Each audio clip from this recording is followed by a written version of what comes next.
성경 66권의 핵심 내용은 구약과 그리고 복음서와 사도행전으로 구분해서 잠깐 살펴볼 수 있습니다. 구약은 그리스도가 오실 것이다 라는 예언의 말씀을 기록한 책이죠. 그런데 그 그리스도는 어떤 그리스도냐? 여자의 후손으로 와서 사단의 머리를 결박할 그리스도가 오실 것이다. 또 그 그리스도는 어떤 그리스도냐? 희생 제물로 오셔서 인류의 모든 죄를 대속하실 그리스도다. 또 그 그리스도는 어떤 그리스도냐? 처녀의 아들로 와서 하나님과 인간을 만나게 하는 길 되시는 임마누엘로 오실 것이다.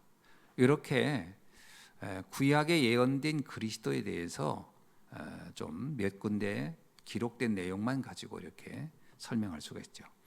왜 그리스도에 대해서 그렇게 성경은 집중하는가 하는 겁니다. 어떤 사람은 그리스도가 필요 없다고 하는 사람도 많거든요. 전 그리스도 없이도 잘 살아요 하는 사람이 많지요. 그런 사람들을 좀 많이 만났어요.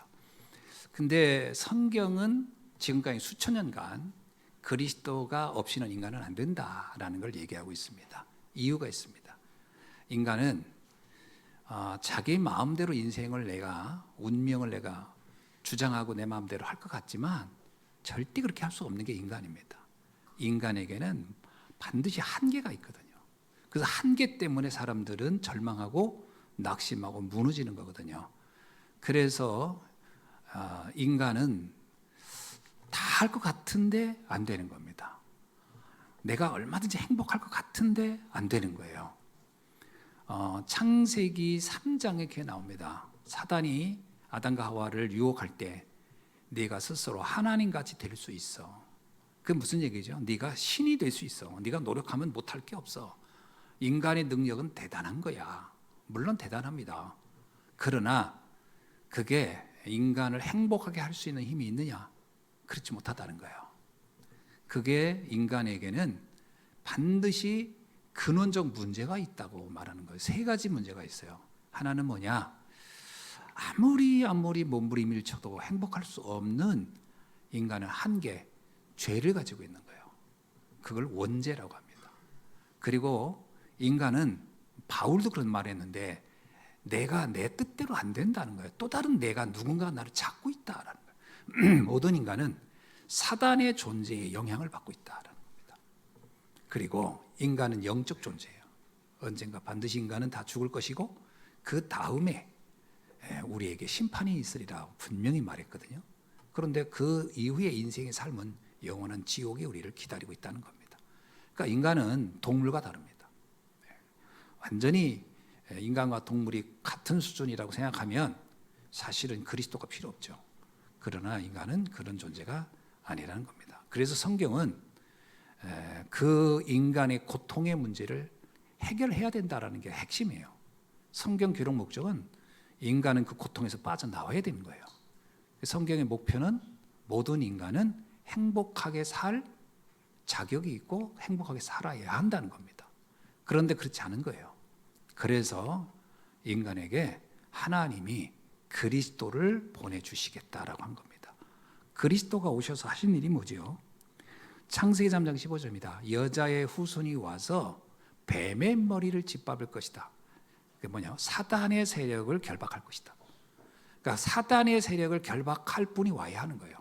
그게 구약에서 강조하고 있는 그리스도에 대한 첫 번째 주제입니다. 두 번째는 뭐냐면 모든 사람은 죄를 범하였음에 하나님의 영광이 이룰 수 없다는 거. 죄는 어떤 죄죠? 인간을 창조하신 하나님과 분리된 죄예요. 그게 가장 큰 죄인데, 그래서 이 분리된 인간, 그 원죄 문제를 해결할 분이 와야 한다는 거예요. 그래서 희생제사, 쉽게 말하면 희생제물이 되실 분이 오셔서 우리 문제를 해결할 것이다.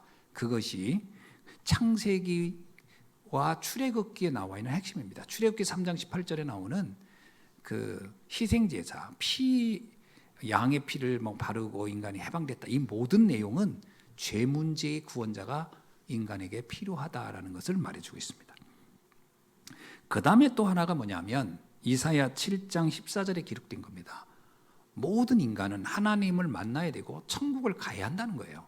근데 인간은 하나님을 만나거나 천국에 갈 수 있는 능력이 없어요.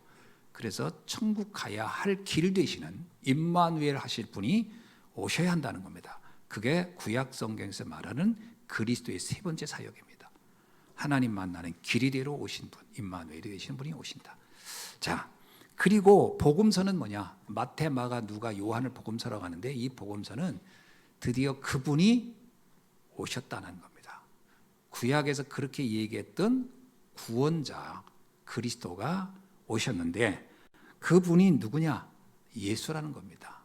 그러니까 예수는 이름이지만 그리스도는 그 예수의 하신 직임을 말하는 거거든요. 그 그리스도가 오셨다는 거예요.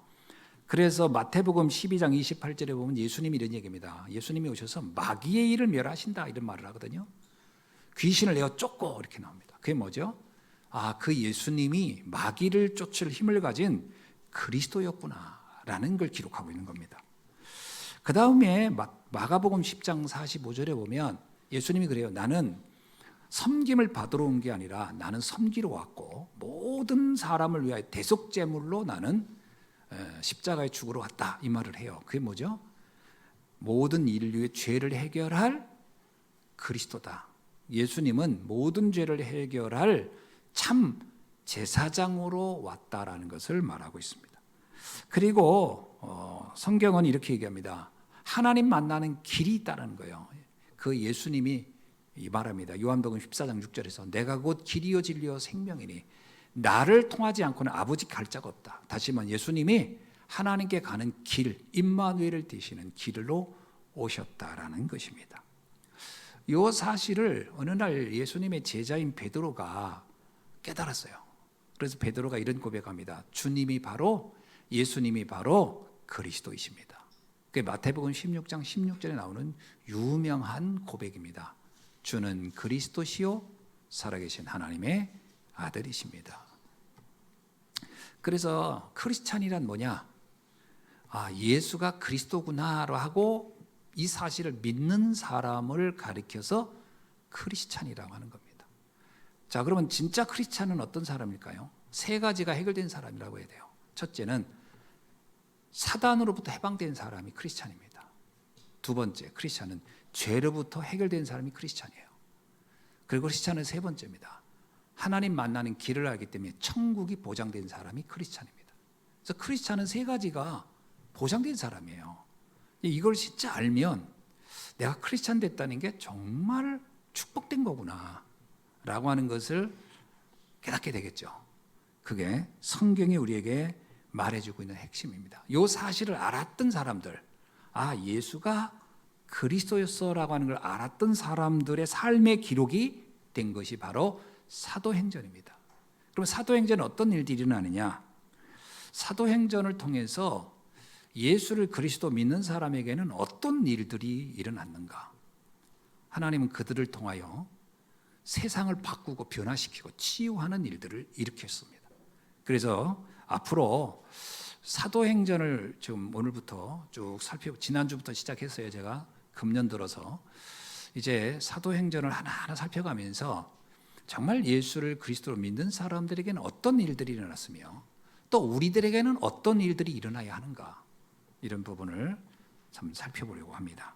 자, 그러는 중에 오늘 사도행전의 첫 시작입니다. 그 누가라는 사람이 기록했는데, 누가가 예수님께서 부활하시고 제자들을 감람산에다가 불러 모은 다음에 그들에게 하셨던 예수님의 굉장히 강조했던 메시지입니다. 어느 정도 강조했냐? 40일 동안을 계속 반복해서 하신 말씀이에요. 그러니까 굉장히 중요한 말이겠죠. 어떤 사람이 3일을 똑같은 말을 해도 중요한데 4일을 똑같은 말을 계속 해도 중요한 말일 텐데 40일간을 똑같은 말을 계속했다면 굉장히 중요한 말이겠죠. 그래서 누가는 이렇게 기록합니다. 예수님이 제자들을 모아놓고 40일 동안을 말씀하셨는데 그 내용이 뭐냐? 하나님의 나라에 대한 말씀을 하셨다는 거예요. 자, 하나님의 나라에 대한 말씀을 하셨는데 그 다음에 더 중요한 얘기입니다. 그러면 하나님의 나라를 어떻게 우리는 누리며 이룰 것인가? 그거를 말할 때 첫 번째가 뭐냐면 성령께서 아버지께서 약속한 것을 기다리게 했다는 거예요. 성령께서 너희에게 오시면서 너희의 인생은 이제부터 달라질 것이다 라는 겁니다. 그래서 예수님께서 하신 말씀 중에 가장 중요한 말씀이 뭐냐면 아버지께서 약속한 것을 기다리라는 말씀입니다. 여러분, 우리가 뭐 지혜도 필요하고 뭐 어떤 실력도 필요하고 뭐 돈도 필요하고 권력도 필요하지만 진짜 필요한 게 뭐냐면 하늘로부터 주는, 보좌로부터 주시는 하나님의 힘을 체험할 수 있어야 됩니다. 이게 있어야 돼요. 왜냐? 우리는 한계를 가지고 있기 때문에 그렇습니다. 많은 제약을 가지고 있기 때문에 그렇거든요. 그래서 요한복음 14장 16절에도 이렇게 얘기했거든. 보혜사 성령이 너에게 올 것이다. 예수님이 약속한 겁니다. 그리고 이것은 하나님의 약속이기도 하죠. 그러면 성령이 와서 한 일이 두 가지예요. 크게 두 가지입니다. 하나는 뭐죠? 구원을 알게 한 겁니다. 여러분, 우리가 예수가 그리스도로 믿어지는 것은 공부를 많이 해서 알 수 있는 게 아니에요. 베드로가 주는 그리스도시여 살아계신 하나님의 아들이십니다 했더니 예수님 뭐라고 했냐면, 야 바오네 시몬아 네가 복이 있다. 근데 이거는 사람이 너에게 알게 한 게 아니다 그랬어요. 그러니까 무슨 공부를 많이 해서 이 복음을 아는 건 아닙니다. 뭐라고 했냐면 하늘에 계신 아버지께서 너에게 알게 했구나. 다른 말로 말하면 성령이 너에게 알게 해줬다. 성령을 뭐라고 표현하고 있냐면 요한복음은 진리의 영, 우리에게 깨닫게 해주는 영, 가르치는 영이라고 그랬거든요. 성령이 너에게 이 영적 세계를 알게 해줬구나.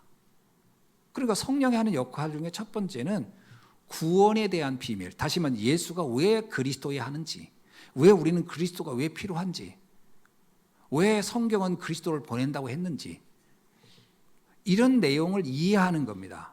그 성경을 역사책으로 보면 실패해요. 이스라엘의 역사책으로 보는 사람이 있거든요. 100% 실패합니다. 성경을 무슨 교훈서로 읽는 사람이 있어요. 100% 실패합니다. 성경은 교훈책도 아니에요. 역사서도 아닙니다.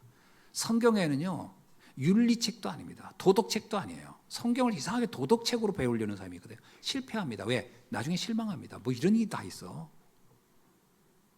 무슨 법률을 말하는 것도 아니에요. 성경은 오직 하나예요. 사망에 이른 너희가, 고통 속에 있는 너희가, 절망 속에 있는 너희가 어떻게 하면 거기서 빠져나오는가, 그 답이 그리스도라는 걸 말해주는 거거든요. 그러니까 성경을 읽으면서 그리스도가 딱 보여지면 이 사람은 성공한 사람이, 축복받은 사람이에요. 근데 이게 쉽게 되냐는 거예요. 어떤 사람이 그러더라고, 잠 안 올 때 성경 읽는다고. 그러면 잠이 잘 온다. 그게 왜 그러냐? 사람이 못 알아듣는 거 보잖아요. 그럼 졸려요. 못 알아듣는 거. 여러분 영어 공부 영어 모르는 사람한테 누가 영어 말을 계속 해보세요. 그럼 제일 먼저 찾아오는 게 졸음이 찾아옵니다.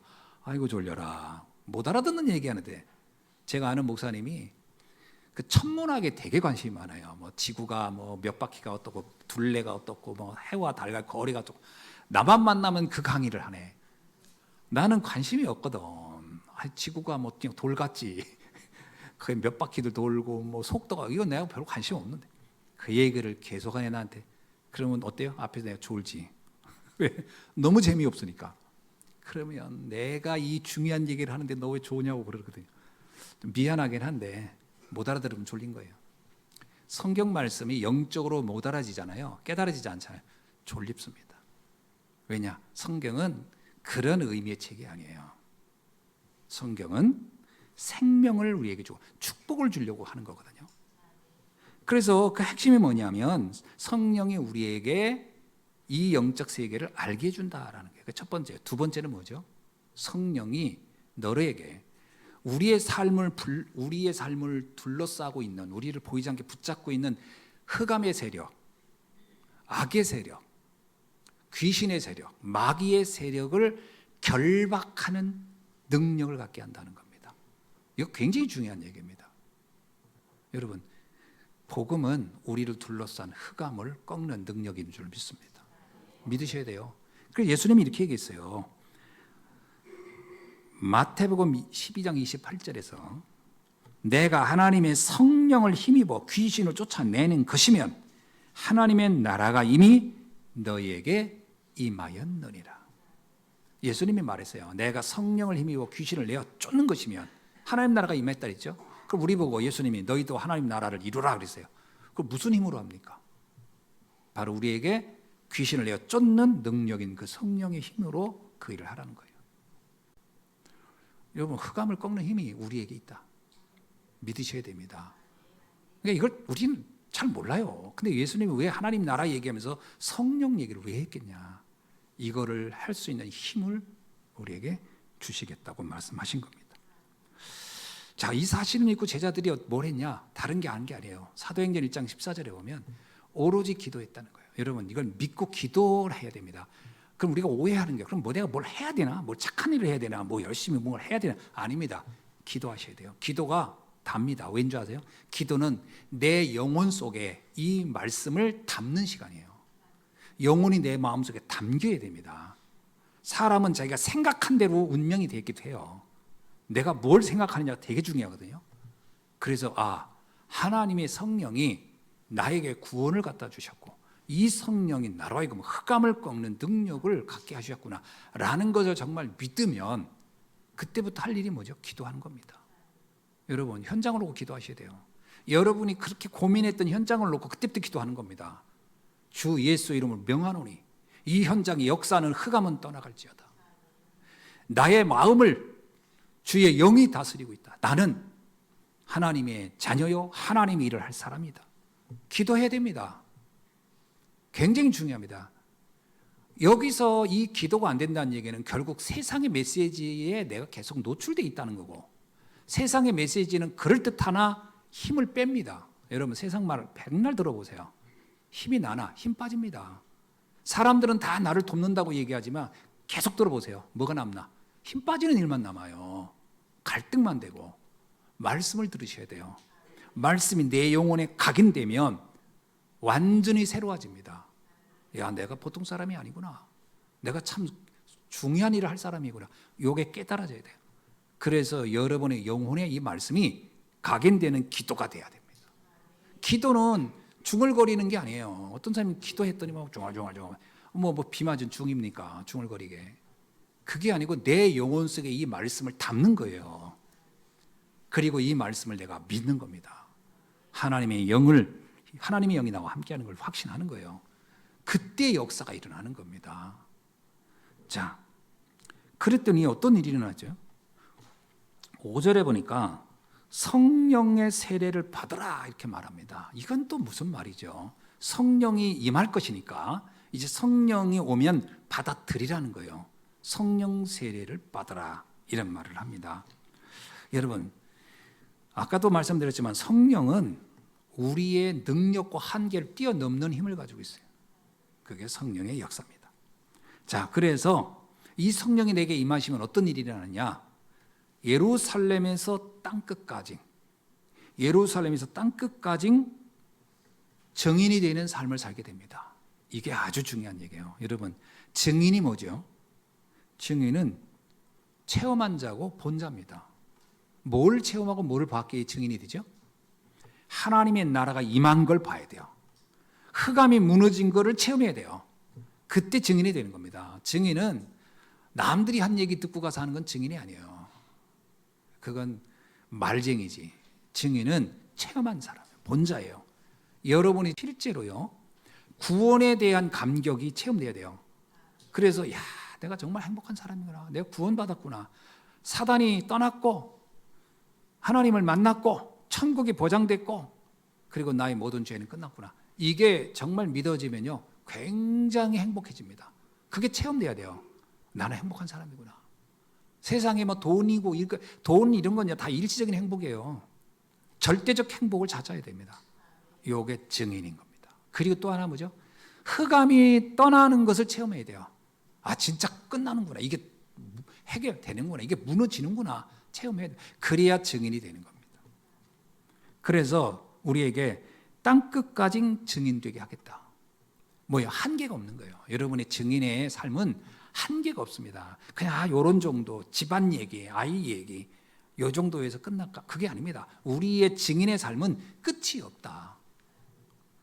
제가 아르메니아 가서 복음 전할 때마다 그런 생각이 들어요. 이 언어도 다르고 문화도 다르고 다 다르고 외모도 다르죠.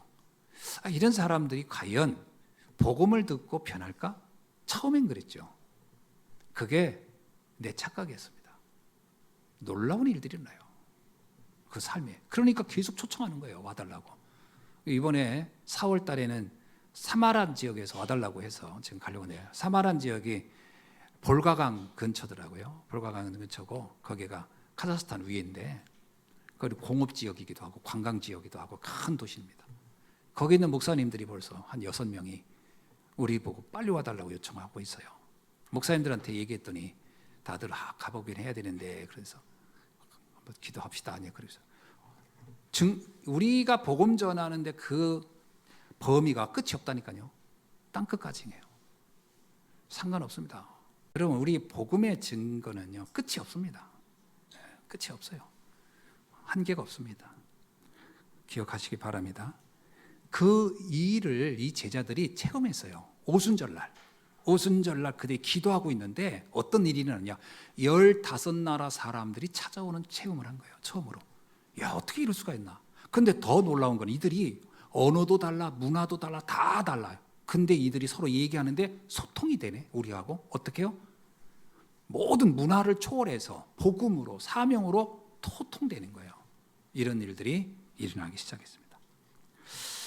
자, 두 번째입니다. 그런데 놀라운 일은 이런 얘기를 하면 제자들이 막 감동을 받고 막 은혜를 받고 그래야 되는데 제자들이 입에서 나오는 말은 의의 말을 했습니다. 그게 6절과 7절입니다. 뭐라고 얘기했냐면 그들이 모였을 때 예수께 여쭈되 이르되 주께서 이스라엘 나라를 회복하심이 이때니까. 이게 무슨 얘기예요? 이 얘기입니다. 하나님의 나라를 이룬다고 하면 지금 우리는 로마 제국의 식민지 국가인데 언제쯤 우리가 로마로부터 해방될 수 있습니까? 그럼 하나님의 나라는 이런 문제를 해결해 줘야 되는 거 아닙니까? 그게 언제쯤 될까요? 라고 물은 거예요. 자, 이게 무슨 얘기죠? 제자들은 이때까지도요, 좀 예수님이 오셔서 하신 일이 인간의 근본 문제 해결이거든요. 근데 제자들의 마음에 뭐가 있냐면 우리의 현상을 좀 빨리 바꿔주세요. 지금 우리 몸에 나타나고 있는 지금 우리가 고통스러워하는 이거를 빨리 해결해 줘요. 육신적인 해결에만 이들은 사실은 어떤 의미에서 지금 집중했던 겁니다. 당시 유대인들의 소원은 로마로부터 해방입니다. 지금 로마로부터 해방이에요. 우리나라의 옛날에 소원이 뭐예요? 남북 간 통일이었잖아요. 지금 아마 우크라이나의 소원은 빨리 러시아가 떠났으면 좋겠고 빨리 전쟁 끝났으면 좋겠다. 이게 그게 핵심이었겠죠. 지난번에 우크라이나 분들한테 제가 한 6개월, 1년 가까이 그때 그 코로나 때 제가 이거 온라인으로 그 양육을 했는데 그때 질문이 그거였어요. 목사님, 우리는 언제쯤 러시아로부터 해방될 수 있을까요? 전쟁이 언제쯤 끝날까요? 그래서 그 시기는 주님께 맡겨라. 관심 없다. 나는. 왜? 그건 주님이 알아서 할 것이고 너는 복음을 붙잡고 내 민족에게 복음 전하라. 우크라이나인들에게 지금 복음 전할 때 네 사명이다. 그 얘기를 그때 했었는데 제자들은 그렇습니다. 이때가 언제쯤 이런 일이 일어납니까? 라고 질문했거든요. 우리들도 복음은 알지만 가장 먼저 복음을 알면 제일 먼저 육신 문제와 이걸 연결시키려는 습관이 있어요. 그게 먼저 각인된 거거든요. 육신적으로 언제 내가 복음 알았어. 그러면 언제쯤 내 경제가 회복될까요? 내가 복음 알아서 언제쯤이면 우리가 좀 건강이 회복될까요? 복음을 알았으면 언제쯤이면 이게 이렇게 육신적인 거를 먼저 연결하거든요. 이게 맞는 얘기 같지만 사실은 우선순위가 잘못된 겁니다. 우선순위는 이게 먼저가 아니에요. 제자들도 예수님께 그랬잖아요. 이게 먼저인 줄 알았어요. 이게 먼저가 아닙니다. 먼저는 뭐죠? 하나님이 나와 함께하는 걸 누리는 게 먼저거든요. 제자들의 질문이 이래야 됩니다. 주님, 어떻게 하나님의 나라를 누리려면 어떻게 하면 하나님이 나와 함께하는 걸 알 수 있을까? 이렇게 질문했어야 되는데 하나님의 나라를 누리는 비밀을 관심이 없고 문제 해결을 어떻게 빨리 언제쯤 되겠습니까? 라고 물은 거예요. 근본 문제의 심각성 잘 몰랐다는 말이기도 하고요. 그리고 복음에 대해서 오해한 겁니다. 우리 성도님들도 복음을 알면 당장 눈에 보이는 문제가 해결될 거라고 착각하는 경우가 있어요. 저도 복음 알고 나니까 그때가 한창 경제 어려울 때니 돈 문제 해결이 좀 빨리 됐으면 좋겠다 싶더라고요. 복음 알고 나니까. 그게 착각입니다. 아닙니다. 그거는 우선순위가 아니에요. 우선순위는 먼저 내가 그의 나라와 의를 누리는 겁니다. 먼저 하나님의 축복을 누리는 것부터 시작되는 거거든요. 그리고 또 하나가 뭐냐면 하나님의 나라에 대한 오해도 있었지만 또 하나가 때와 시기에 대한 오해였어요. 그때가 언제입니까? 그랬어요. 언제쯤이면 이 나라가 회복됩니까? 언제쯤 내 문제 해결됩니까? 라고 물었거든요. 그럴 때 예수님이 이렇게 얘기합니다. 그 때와 시기는 아버지께서 자기의 권한에 두었으니 너는 알 바 아니다. 참 재밌어요. 알 바 아니다라는 말이 더 심각해요. 너 알려고 하지도 말어. 여러분, 언제쯤 이 고난이 끝날까에 대해서 여러분 알려고 하지 마세요. 그게 우리로 하여금 그게 집착하게 하고 거기에 매이게 합니다. 여러분, 잠 안 온 사람이 잠자야지. 그러면 잠 더 안 옵니다. 왜냐하면 그게 매이게 돼버려요. 그러니까 예수님이 그럽니다. 그 때와 시기는 아버지께 맡겨라. 너는 지금 복음을 누리고 네가 할 일을 하다 봐. 그럼 어느 날 네가 생각지 않는 날에 그 문제는 다 해결되어 있을 거야. 그게 맞거든요. 그러니까 이 제자들은 때를 잡고 언제쯤 이게 해결될까? 여러분, 미래에 대해서 언제쯤 문제가 해결될까에 집착했기 때문에 사람들이 무속인을 찾아가는 거예요. 무속인들이 하는 일은 그 때를 알려주려고 하는 거거든요. 때와 시기를 알려주는 게 무속인의 역할이거든요. 근데 그 때와 시기가 맞든가요? 안 맞습니다. 그런데 사람들이 불안해가지고 가는 거예요. 그러니까 불안해하지 말라는 거. 아무것도 염려하지 말고 모든 걱정을 주께 맡겨버리라는 거예요. 맡기세요. 이게 못 맡기니까 자꾸 내가 내 시와 때를 막 찾는 거예요. 이게 언제쯤일까? 언제쯤 이게 해결되려나? 여러분, 요셉이라는 사람이 노예로 갔어요. 그리고 감옥에 갔습니다. 요셉이 내가 언제쯤 내가 노예가 끝나고 언제쯤 감옥에서 나올까? 이거를 계산했다고 합시다. 내가 볼 때 못 견뎠을 거예요. 그 스트레스 때문에. 우리 군대 가면 저녁 언제 할까 해서 달력에다가 맨날 X착 그리잖아요. X 언제쯤 내가 이거 끝날까? 그러니까 군대 생활이 막 악몽인 거예요. 그냥 열심히 그 주어진 거 즐기다 보면 전역하는 거예요. 그날을 오는 거예요. 그러니까 우리도 모르게 자꾸 막 나를 따지려고 하는 거예요. 고난이 끝나기를 막 간절히 집착하는데 그러면 정말 축복을 다 놓칩니다. 여러분, 내가 만약에 문제가 10년 후에 해결되면 10년 동안 살면 지옥처럼 살게 된다니까요. 거의 그런 경우 많아요. 어떤 사람이 이 문제 다 해결된 다음에 주의 일을 하겠어요. 그 문제 죽을 때까지 해결 안 될 수도 있습니다. 그러니까 그 문제에 집착하면 안 돼요. 그냥 주어진 일을 하는 거예요. 오늘도 나에겐 최고의 날이에요. 오늘에게 여러분의 오늘은 여러분의 인생의 전무후무한 날입니다. 전에도 없었고 후에도 없었고. 오늘을 대충 보내지 마세요. 오늘을 가장 가치 있는 날로 보내세요. 왜?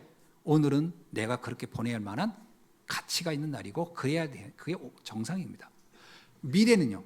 미래는 주님께 맡기세요. 그날이 내일일지 모레일지 모르잖아요.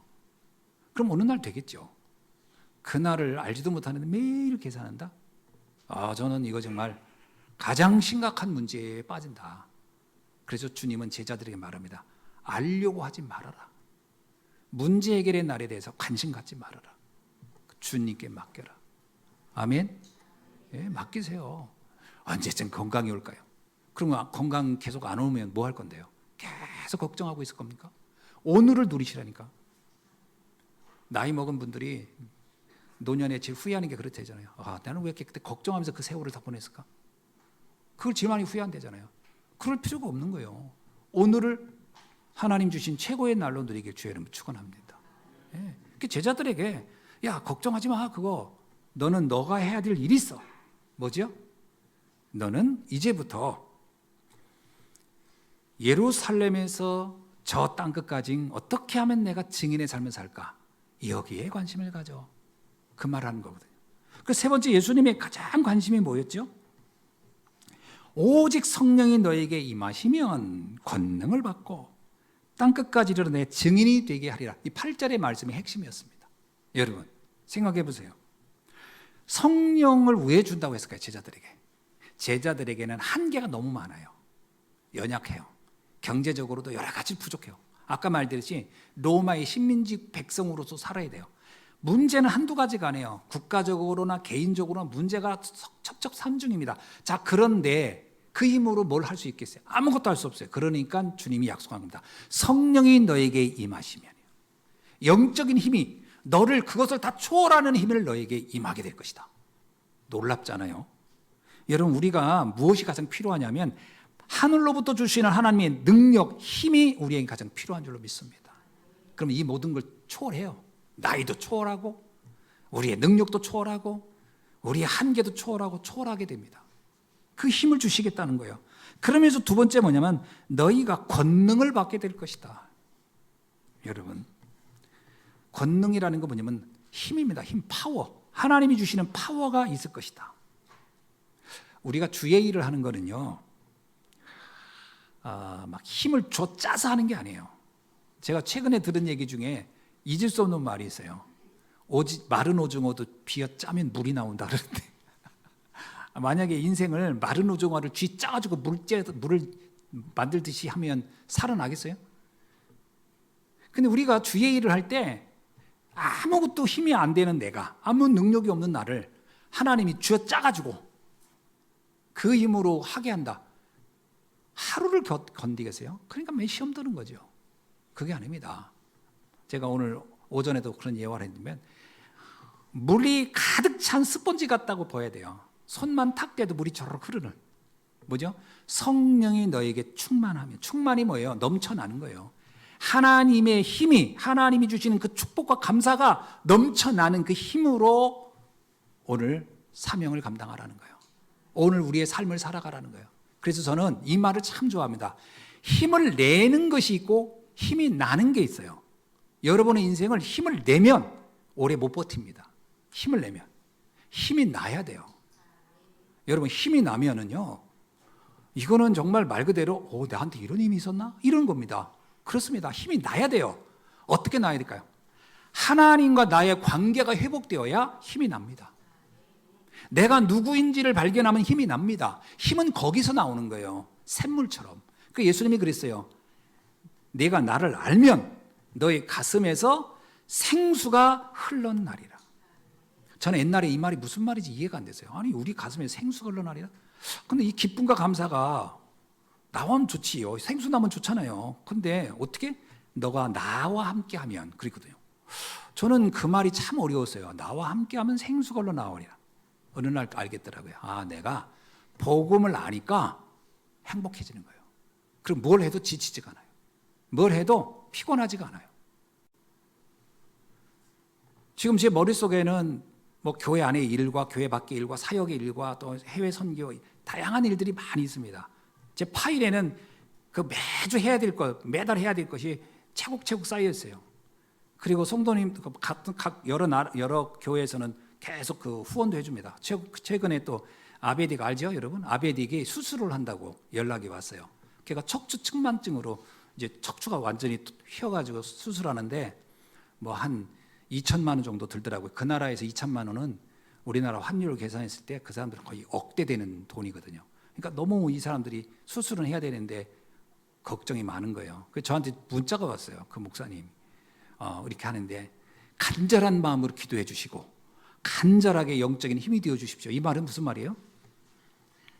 간절하게 좀 도와주세요 얘기거든. 그래서 알았습니다. 우리도 기도해 보겠습니다. 그러고 봤어요. 그러면 저희가 할 일이 되게 많아요. 뭐 사역해야지, 그것도 후원해 줘야지, 뭐 해야지.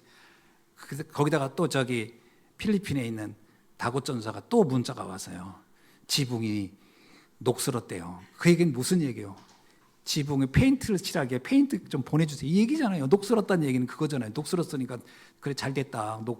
녹슬고 있구나. 그러고 있는 거 아니잖아요. 이런 얘기 저런 얘기 들으면 복잡할 것 같잖아요. 하나도 안 복잡합니다. 그래. 그거 기도해야 되겠다. 이것도 기도해야 되겠구나.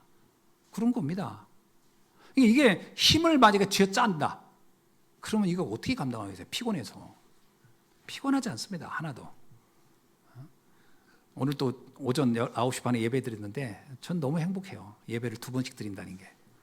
너무 행복하지고 오전 말씀 다르고 오후 말씀 다르고 오전에는 빨리 끝내달라고 해서 짧게 하고 오후는 길게 해도 되고 뭐 여러분 전 너무 행복합니다. 이게 막 쥐어짜서 되는 게 아니에요. 내 안에서 하나님의 능력이 나타나는 거지요. 그래서 권능을 주시겠다는 거예요. 권능이 그래서 필요한 겁니다. 여러분의 권능하면 막 갑자기 막 내가 막 히어로가 되고 그런 게 아니에요. 나도 모르는 행복감, 나도 모르는 기쁨, 나도 모르는 감사, 나도 모르는 어떤 보람, 그리고 막 그 소망, 희망, 이게 막 나오는 겁니다. 그러면 여러분 건강은 당연히 좋아질 수밖에 없어요. 이게 우리의 축복의 근원인 줄로 믿습니다. 그래서 이것을 땅끝까지 증인되게 하겠다. 여러분이 가야 할 세계는 한계가 없습니다. 여러분 스스로 제한하지 마세요. 뭐 요거밖에 못해요. 난 요거 할래요. 제한하지 마세요. 난 제한하는 사람이 보면 가장 딱하더라고. 왜 자기 수준을 이렇게 제한할까? 제한하지 마세요. 우리는 하나님이 원대한 꿈, 아브라함에게 얘기했잖아요. 동서남북을 바라보라. 이 모든 것을 너에게 주리라. 그리고 주님이 이렇게 얘기합니다. 이사야에게 너희의 지경을 넓혀 말뚝을 박으라. 지경을 넓혀라. 멀리 멀리. 나는 이런 일도 할 거야. 나는 일을 하다 갈 거야. 지경을 넓히자. 그래서 1,000망대 세우고 2, 3, 7, 5천 종족 살리고 그리고 셋들 있는 교회도 세우고 이런 언약을 붙잡고 기도하는 겁니다. 자, 말씀을 맺습니다. 세계복음화의 시간표가 우리 손에 있어요. 예수님이 이렇게 얘기합니다. 내가 간 대로, 내가 이제 승천에 간데 내 재림이 너희가 본 대로 오리라. 근데 이 재림의 시간표를 가장 정확히 설명한 데가 있어요. 뭐냐면 마태복음 24장 14절입니다. 이 천국 복음이 온 민족에게 증거된 이후에 끝이 오리라 그랬어요. 세계복음화의 시간표를 하나님은 우리 손에 맡긴 겁니다. 다른 거는 하나님이 주권하에 다 이루어져요. 근데 종말의 시간표는 우리에게 맡겼어요. 전도자의 발걸음에 따라 재림의 시간표가 돌아간다. 그렇다면 이 세계복음화의 시간표가 누구 손에 있다? 우리 손에 있다는 거예요. 그럼 우리가 이거를 멈추거나 안 하는 건 뭐냐? 영적으로 엄청나게 게으른 것이고 나태한 것이고 성경에서는 내가 해야 될 일을 안 하고 땅에 그 보화를 숨겨놓은 자를 뭐라고 했냐면 네가 악하구나 그랬거든요. 주의 일을 안 하면 악한 겁니다. 세계복음화에 대한 언약이 없으면 사실은 악한 거예요. 이 시간표를 하나님 우리에게 맡겨주셨습니다. 그럼 우리가 어떻게 하면 될까요? 기도입니다. 세계복음화의 시작은 기도로부터 시작하는 거예요. 내 마음에 담으라는 거예요. 그리고 이 흑암이 그때부터 무너질 것이고 그때부터 숨겨진 제자, 일천 제자, 여러분이 있는 현장의 제자를 하나님은 만나게 해줄 것입니다. 그래서 일천망대 세우는 일 있잖아요. 여러분이 가서 제자를 찾고 하는 일이 어려운 게 아닙니다. 이미 하나님이 다 예비해 놨어요. 바울이 루디아를 만나는 게 힘든 게 아니었어요. 너무나 행복한 일이었어요. 이런 축복들을 여러분이 누리게 될 것입니다. 자, 그럼 우리의 삶은 어떻게 될까요? 당연히 그것을 할 수 있는 힘을 다 공급해 주시겠죠. 오력의 축복이 우리에게 넘쳐날 줄로 믿습니다. 기도하겠습니다. 하나님 감사합니다. 오늘 하나님이 예수님을 통하여 주신 이 모든 말씀의 핵심, 그리스도를 정확하게 누리고 깨닫고 그때 하나님의 나라가 임하며 흑암이 무너지고 2, 3, 7, 5천 종족 살리는 귀한 사명을 감당할 줄로 믿습니다. 이 사명 감당하도록 주의 성령께서 역사하여 주옵소서. 감사드리며 그리스도이신 예수님의 이름으로 기도하옵나이다. 아멘.